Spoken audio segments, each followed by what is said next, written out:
आज आपके लिए बहुत अच्छी न्यूज़ हैं। इंडिया, अगर आप इंडिया से हैं या बांग्लादेश से हैं तो आपको ये सेलिब्रेट करना चाहिए आज का दिन। तो अगर मैं इंडिया की बात करूं तो इंडिया की क्रिकेट ऑन द टॉप चल रही है। और आई नो थोड़ा सा डिप आया था वर्ल्ड कप में फाइनल में, बट इंडिया जैसे प्लेयर्स निकाल लिए है तो औसम है ये। और फिर बांग्लादेश और न्यूजीलैंड का टेस्ट मैच हुआ और बांग्लादेश ने क्या खेला है उसके बारे में भी बात करूंगा। इंडिया के बारे में बात भी करूंगा। और युगांडा आज फिर क्वालिफाई की है, उसके बारे में भी बात करूंगा।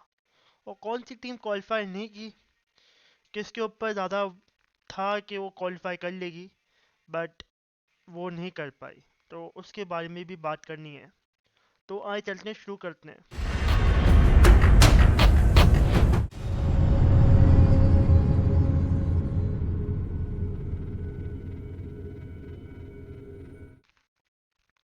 हाय, I am Sports Win Hub. और सबसे पहले इंडिया की बात करते हैं।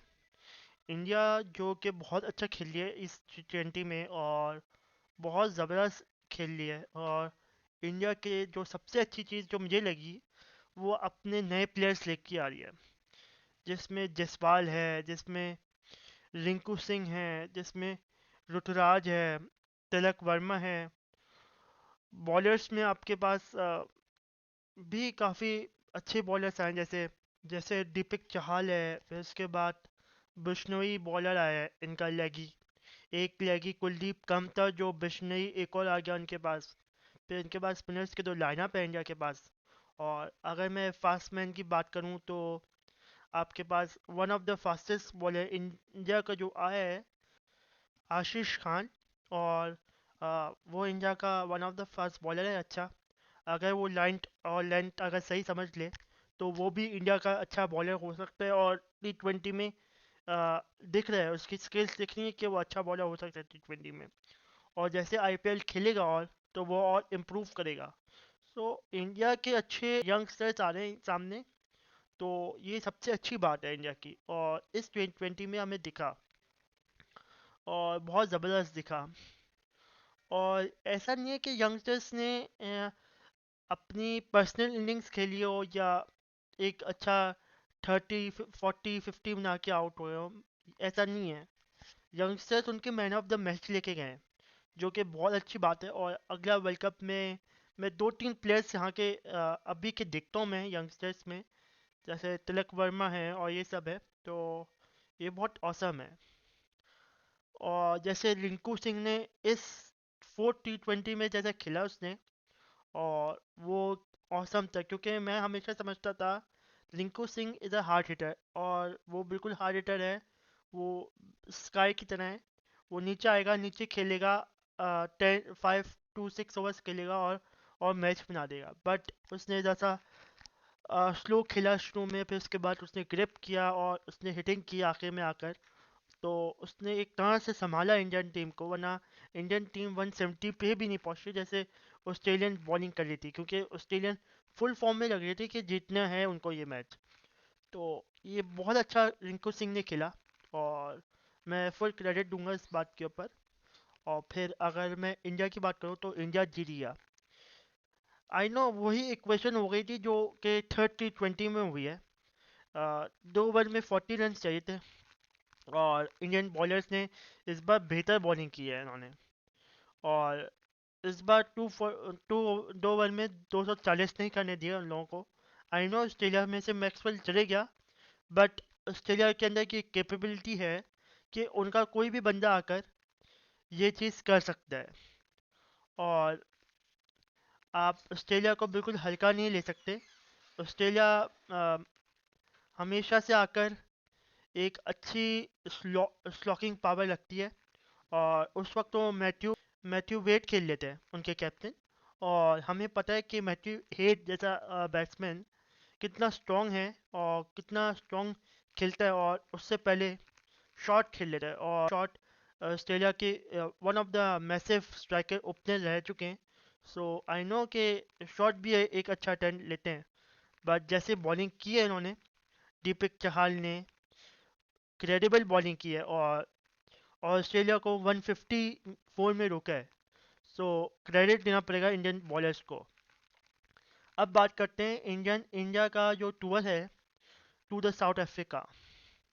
इंडिया लगातार सीरीज पे सीरीज खेल रहा है, ये बहुत अच्छी बात है और खेलनी भी चाहिए, जिसकी वजह से आप वार्म अप होते हैं।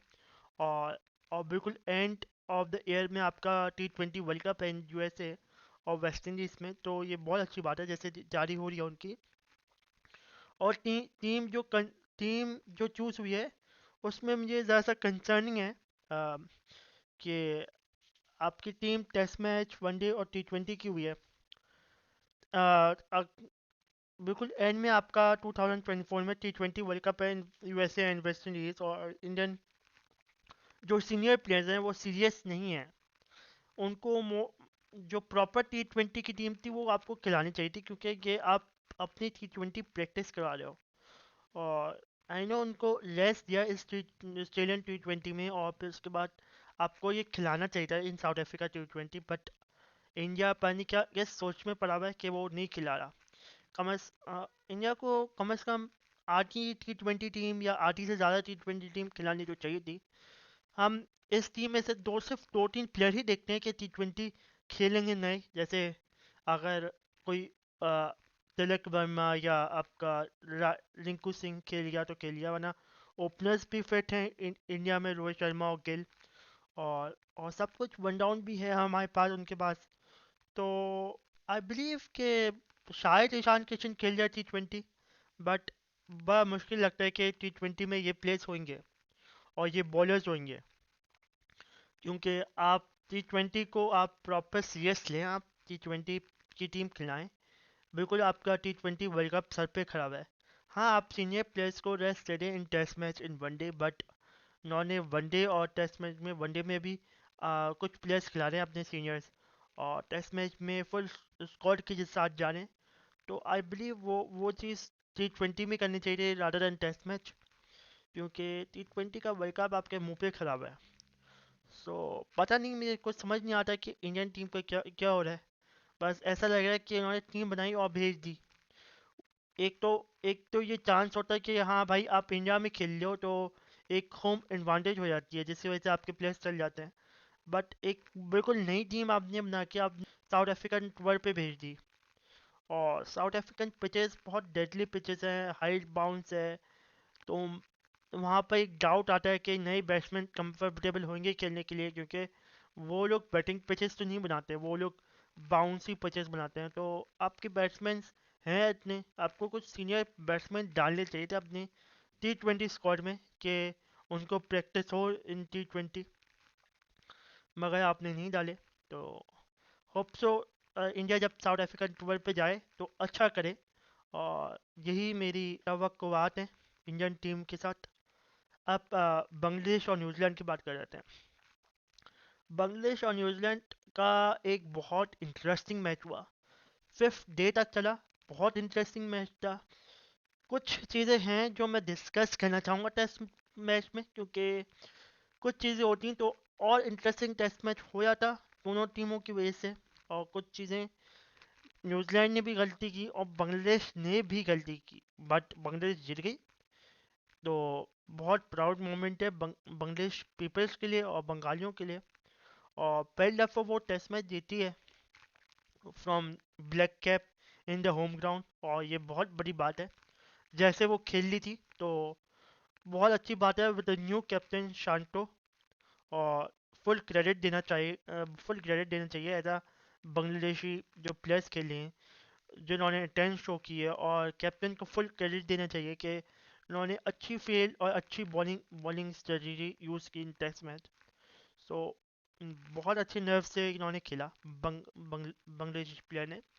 बट हाँ, स्लाइटली थोड़ा सा और अच्छा खेलते और बेहतर खेलते तो शायद 150 से ये 200 या 250 की लीड बढ़ जाती, तो ज़्यादा बिग विक्ट्री हमें दिखती न्यू बांग्लादेश से। बट ये बहुत अच्छी विक्ट्री है। अगर मैं न्यूजीलैंड की बात करूं तो न्यूजीलैंड को फिफ्थ फिफ्थ डे उनकी स्पिन समझ ही नहीं आई।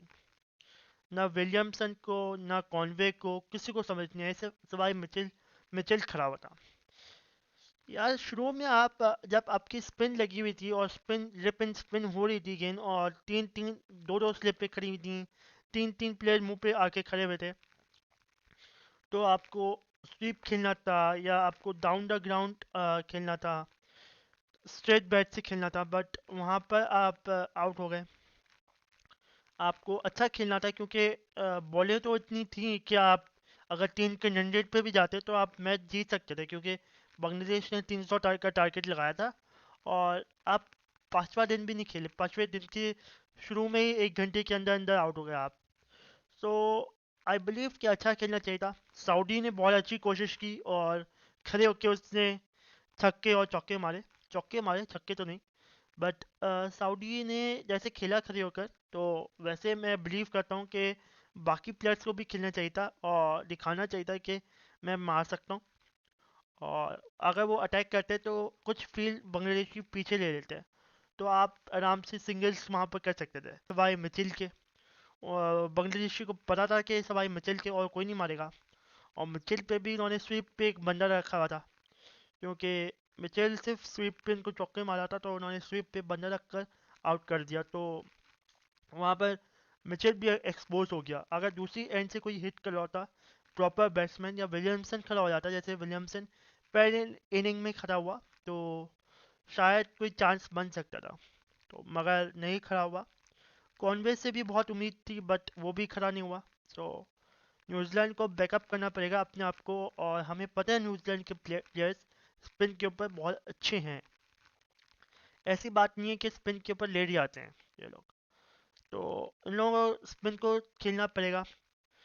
आपका चाहे मेदी हो चाहे इस्लाम हो, इन लोगों को तमीज़ से स्ट्रेट बैट से खेलना पड़ेगा, सामने 6 मारने पड़ेंगे, स्वीप मारना पड़ेगा, स्वीप पे 6 मारना पड़ेगा, स्क्वायर ऑफ द विकेट अच्छा खेलना पड़ेगा। तो कुछ नई चीज़ करनी पड़ेगी न्यूजीलैंड को। बांग्लादेश बहुत अच्छे मूड में था और बहुत अच्छा खेला बांग्लादेश। बांग्लादेश ने जैसे शांटो शांटो की इनिंग्स थी, पहली इनिंग में भी उसने 35 रन बनाए, बट वो आउट हो गया। और दूसरी इनिंग में उसने सेंचुरी मारी, और दूसरी इनिंग में सेंचुरी मारना बहुत मुश्किल है, क्योंकि फोर्थ डे पे आके आपकी बॉल घूमने लगती है। तो थर्ड डे फोर्थ डे पे बॉल घूमने लगती है, तो उधर आके उसने सेंचुरी मारी। 3 विकेटें शुरू में गिर गई थी, मुझे लग रहा था बांग्लादेश अभी लुढ़की या तब लुढ़की, बट उसने आके बड़ी अच्छी सेंचुरी मारी और बांग्लादेश को बहुत अच्छी पोजीशन पे पहुंचाया। अगर वो सेंचुरी नहीं मारता या वो भी जल्दी आउट हो जाता 20-30 में, तो बहुत जल्दी आउट हो जाता, बहुत कंसर्निंग होता बांग्लादेश को।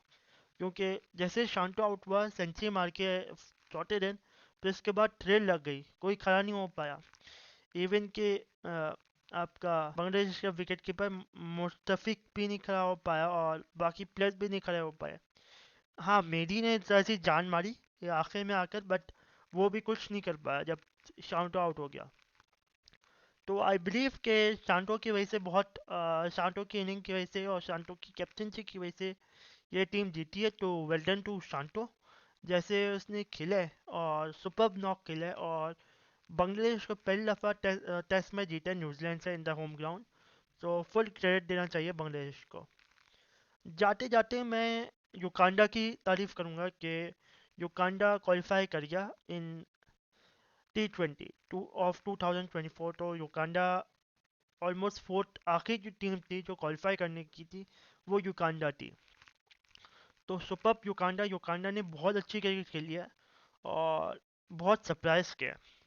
मैं तो समझ रहा था कि आखिरी टीम जो होगी वो किसी तरह जिम्बाब्वे हो जाएगी। Zimbabwe one of the greats आए हैं जिम्बाब्वे से, और जिम्बाब्वे से अभी भी काफ़ी ग्रेट्स हैं जिम्बाब्वे में। तो बट बड़ा अफसोस हो रहा है कि जिम्बाब्वे नहीं है, और जिम्बाब्वे को इम्प्रूव करना पड़ेगा। ये अगर आप यूएसए, युगांडा और स्कॉटलैंड और आयरलैंड की टीम से हार जाएंगे, तो आप कैसे एक्सपेक्ट कर सकते हैं कि मैं टॉप 10 में आ सकता हूँ।